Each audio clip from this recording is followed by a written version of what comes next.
Bells and belts. It's Joey coming at you once again with another TNA pay-per-view review, this time of the 2024 No Surrender event. This was out of the New Orleans, Louisiana area in Westwego. And it's an interesting card, so let's get into it right here. Some of you watched it. If you didn't, I'm going to give you a good review, and I'll try to make it as brief as possible, but give you good descriptions of everything that happened. Now, again, this was in Louisiana. We saw the continuation of many storylines, some from Hard to Kill, and lots of title matches. This event was capped off in the main event with the TNA X Division title, not the world title or the Knockouts world title. So that was interesting. Definitely not a mid-card championship. So let's get into it. It started and with the countdown to No Surrender, the pre-show, essentially. It came on 30 minutes prior, and it was action-packed. It was truly total nonstop action. It wasn't just talking like you see on other, companies. It started off with a wonderful tag team match. The Rascals, of course, Trey Miguel and Zachary Wentz in action against Speedball Mountain, the team of Speedball, Mike Bailey, and Trent Seven. Amazing match here, went a little over 8 minutes. A lot of back and forth, great action, but it would be interference from Steve Macklin that would cost Speedball Mountain the match. Rascals took advantage of it, and Zachary Wentz, I believe, made Mike Bailey submit to a leg hold. Pretty good match. I think we're going to get a continuation of this, and I think once Nick Nemeth returns, he was obviously in Japan, had been on New Beginnings and Sapporo events, and won the IWGP Global Heavyweight title. I think when he returns, he's kind of in a deal here where he's been matched up against the Rascals, and now he's got a program starting with Steve Macklin. So I assume he'll kind of be in this, and maybe we'll get a six-man tag coming up as well. Interesting, but a solid match. A lot of fun to watch. Speedball Mountain is not done yet. These guys are really good. They kind of had matching gear on this, a black and white gear. They look really good out there, and I look forward to seeing more of them as a team, as well as the Rascals. The second match, The System, and this is Eddie Edwards and Brian Myers that are in this faction with Moose. Together in this, coming up with, of course, with Alicia Edwards out there. They defeated the Intergalactic Jet Setters, the team of Kevin Knight and Kushida, by pinfall. Almost 9 minutes, 8 minutes, 47 seconds. Pretty good match, pretty good. You can definitely see that The System is probably going to be in line for a tag title shot coming up. You can definitely see that kind of coming. But pretty solid match. Another victory for them as for Myers and Edwards as a tag team. And of course, this was also involving the bigger angle of Moose and Alex Shelley coming up later for the World Championship. So this was kind of a preview for that, kind of what we get there. Now, to open up the actual pay-per-view, we saw Eric Young face Frankie Kazarian. This match, these guys had tagged up a couple times, but they split, and now this was a singles match to determine who the number one contender to the TNA World Championship will be at Sacrifice. And at 9 minutes, a little over 9 minutes, Eric Young beats Frankie Kazarian with a crucifix roll-up. Frankie Kazarian was distracted, and then after the match, Kazarian beats down the referee and all the referees, and security came out there to stop him. I don't know. I'm going to give you my thoughts on this, really. Like, it's a good match. I'm always happy to see Kazarian and Eric Young because they're two really TNA OGs that are really, really talented. But this wasn't anything special of a match, and then the beatdown of the referee, I didn't really care for it. It was kind of like, what is this for? And I get that they're still pushing both men, Eric Young and Kazarian, but I'm not sure what they're planning to do with Kazarian going forward. Anyway, then came, after that, was one of the best matches of the night. And that this was the continuation of the best of three, or best of three series matches between ABC, which is now seemed to that they have dropped the Bullet Club stuff. They got a new entrance. Doesn't look like they really had the Bullet Club stuff on their gear anymore, which I'm fine with because they were still using Shot 'em, the Bullet Club theme, and that's not even what Bullet Club is even using in Japan anymore. But anyway, of course, ABC, the reigning World Tag Team Champions of TNA, facing the grizzled young vets, of course, James Drake and Zach Gibson. This match went about 18 minutes.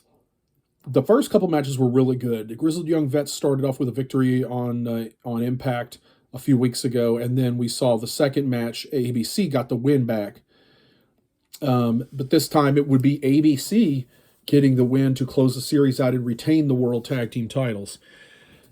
I actually thought Grizzled Young Vets were going to win a little bit in this match, although my original personal prediction was for ABC to retain.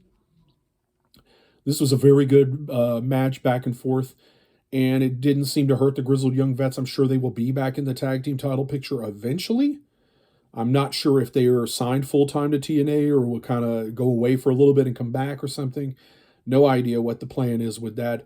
This was one of my favorite, two favorite matches of the night. I would say were really the best.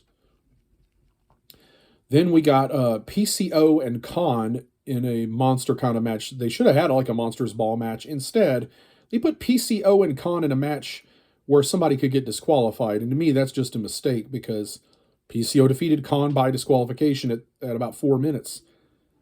That was a mistake. Like, hopefully we'll get the Monsters Ball match next time or something, because these two guys have no business being in a standard match against each other. And it got nasty. Khan does this thing where it looks like he's snapping a guy's neck or whatever, which I think is kind of stupid, because you're not killing the guy. He did it with a chair on him at the end after zip tying his hand to the entrance tunnel. I mean, it was okay for what it was. The beatdown afterwards lasted about as long as the match did. So hopefully we get a better, like, no DQ type Monsters Ball match or something like that later. After this was a match I was looking forward to, the rematch with MK Ultra, the team of Killer Kelly and Masha Slamovich, who I'm a huge fan of, against the Decay, Rosemary and Havoc, made their return last month. No longer the Death Dolls, no longer Jessica and Courtney Rush. They returned it at Hard to Kill and upset MK Ultra to win the World Tag Team titles. This match went about 7.5 minutes. It was solid. We can't complain about it at all. I enjoyed it. But MK Ultra did defeat the Decay to become, once again, the TNA Knockouts World Tag Team Champions. Very good match. I'm happy about it because, again, I'm a big MK Ultra fan. And it looks like, you know, we'll be getting more of a feud between the newer team of Jody Threat and Danny Luna. I'm a fan of both of those ladies. So I look forward to seeing them go after the tag belts now and get in the mix. And we need to expand that division, so I'm glad to see that. All right, then after that was the other best match of the night. Tremendous match between the world beater of TNA himself, the walking weapon Josh Alexander, against Simon Gotch. You know, this was a very good match. I never really been a big fan of Simon Gotch to know like what he can do as a single and, you know, see what he did. I did see him some of his matches in Pro Wrestling Noah, but a lot of those were multi-man matches and stuff. I didn't really follow him on MLW a lot, or on WWE for that matter, you know. But tremendous match here. It was back and forth. I really couldn't tell for a little bit who was going to win, but I kind of knew Josh was going to win, and then he did. Almost 17 minutes they went. A banger of a match. And so Josh Alexander really having these great matches right now. And that seems to be the angle with him, is giving him a little time before we see him in the world title picture again, and giving him just time to have these amazing matches out there on the shows, because he is amazing. After that, we got the TNA world title match. That would be Moose with the system of Eddie Edwards and Brian Myers out there, taking on Alex Shelley with Kevin Knight and Kushida in his corner. Both sides had a towel. On one side, you had Brian Myers mostly holding the Moose's towel, and on the other side, Kushida held Alex Shelley's. And this was a no surrender match, which is kind of a new concept, but it just basically means they can't quit. There's no pinfall. To lose, somebody has to throw in the towel. I wasn't a big fan of this match. It went about 20 minutes, and it was, for what it was to me, it was too long. It was just a lot of going after body parts, but there wasn't a lot of psychology to the match, to me, in my opinion. I wasn't really impressed by this. And in the end, you saw, well, let me preface this. Before the match, you saw some backstage stuff where, both Shelley and Moose were letting their guys know not to throw in that towel by any means. And so I was thinking, man, is Kevin Knight going to turn heel? Because I knew that, in my mind that Moose would retain the championship, but how was that going to happen was the interesting thing. And in this case, Kushida threw in the towel. So I don't think Kushida is going to turn heel. So what I think is probably going to happen is Alex Shelley is going to be very mad at Kushida and go after him. And I think we're going to finally see an Alex Shelley heel turn that I thought was coming several months back when he was building up to the feud with Josh Alexander. It really felt like Shelley was going to turn heel, and then he didn't. I think we're getting that this time. I think Shelley will turn heel after this on Kushida, and we'll see a feud between them. Anyway, yeah, too long of a match for what it was. It just wasn't. It just for what it was fine. Just wasn't a big fan of this type of match and everything. The way the story played out. All right, then we went to something better, which was the one-on-one match for the Knockouts World Championship. Jordynne Grace, who's been on, of course, the run of her career so far, defeated, of course, Trinity back at Hard to Kill and won the championship for her third time, I believe. And so anyway, Giselle Shaw won the Ultimate X at Hard to Kill, so this was her using her Ultimate X opportunity to win the Knockouts World title.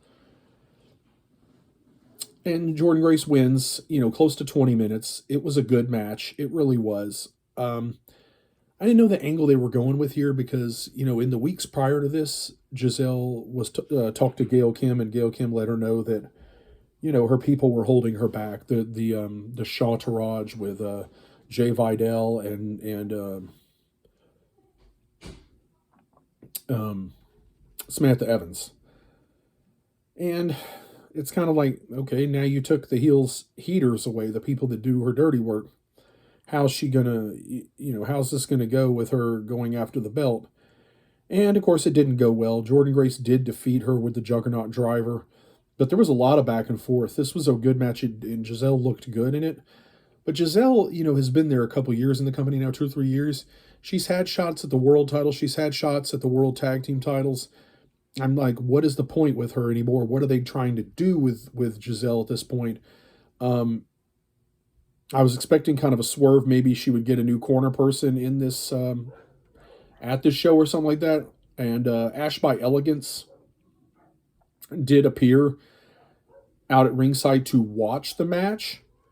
So it looks like, Ash is laying the groundwork for her going after the belt too. But I don't know, what's the plan with Giselle Shaw from here? Because she no longer has a tag team partner in Savannah Evans to possibly go after the tag belts.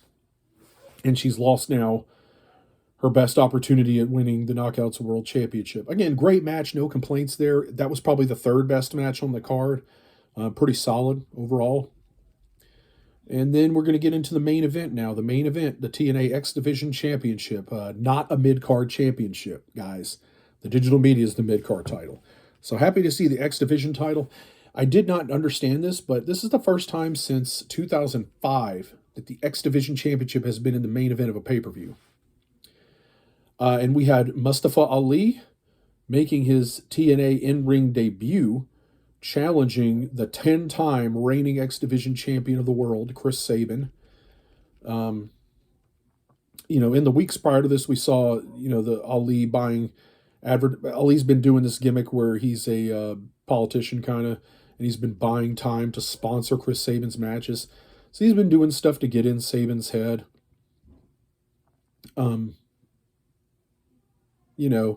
I did feel like it was about time for Sabin's title reign to end, and that's what we got here. In about 20 minutes, Ali defeats Chris Sabin to become the X Division title. I had no idea that Mustafa Ali has been wrestling for 21 years, since he was 16 years old. And he's never won a major championship in any big company. So this was it. This was a big, great moment for him. He seemed very happy. The match was okay. Here's what I'll say about it. For me, the X Division is and always has had a certain identity, and it's always been kind of fast paced. It's a really fit the bill of total nonstop action. It's supposed to be a lot of fast paced stuff. This was not that. This had a slow build to it, which is fine because there was psychology in it, a very slow build, and then we started getting the high flying stuff a little later to include a very strange 450 from Mustafa Ali to attack Chris Sabin's hand and wrist. And I was like, why did he do a 450 just to jump on the wrist? That didn't make any sense to me. But, I mean, then we started getting more of the high-flying action, a lot of back and forth. Sabin hit the cradle shock at one time, could not secure the pinfall, and then he took Mustafa to the top rope to hit him with a cradle shock off the top rope, which ultimately, unfortunately, backfired. He was taken down off the top turnbuckle, and then Ali hit the 450 splash to pin Sabin and become the X Division Championship. I'm also feeling like possibly Sabin's, we're teasing a Sabin heel turn as well. So we could get a heel Motor City Machine Guns in the long run. So instead of just Shelley and Kushida, we could see the Intergalactic Jet Setters, go against the Motor City Machine Guns. And that would be cool too. I mean, we'll see what happens in the coming weeks with that. I should have told you before this match, Jake something did get on camera and let them know, like, he's, his intention that 2024 was the year he'd be X Division champion. He was coming after the gold. So I look forward to that because I do like Jake something, and I feel like he definitely should be in the mix for that championship. I kind of wish Speedball Mike Bailey was more in the mix for it, but,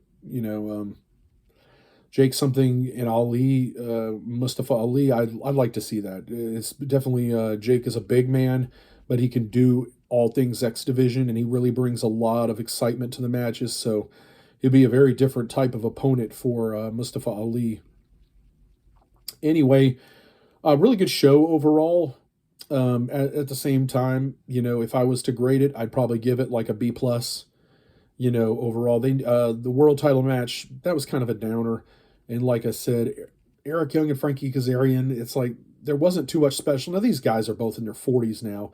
They're not going to be doing a lot of the stuff they were when they were younger men, and then also the reason I didn't give it like an A, stuff like Mustafa Ali and Chris Sabin just having that slow-paced match in the beginning.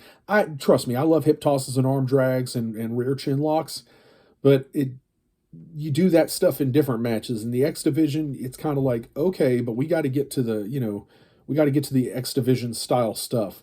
What are your thoughts on that? How did you like the show? If you watched it, go ahead and let me know in the comments below. If you like this type of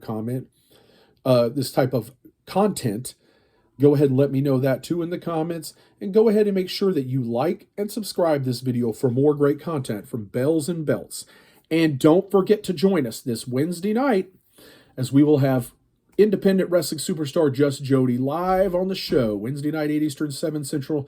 Join us right here on Bells and Belts on YouTube, live.